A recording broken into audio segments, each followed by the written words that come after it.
Ακούστε μια ωραία ιστορία.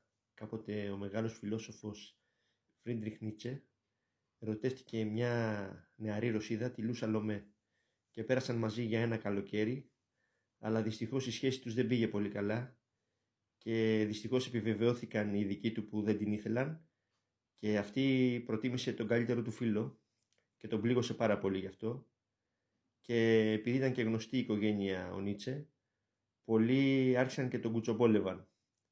Οπότε ο Νίτσε γράφει στα απομνημονεύματά του: «Κάποτε πέταξε πλάι μου ένα χελιδόνι και εγώ νόμιζα ότι ήταν αετός. Και κάποια στιγμή το χελιδόνι έφυγε και έμεινα μονάχος. Και από τότε γύρω μου γίνεται το γνωστό ευρωπαϊκό κουτσομπολιό. Θέλω όμως να σκεφτείτε ποιος είναι σε καλύτερη μοίρα.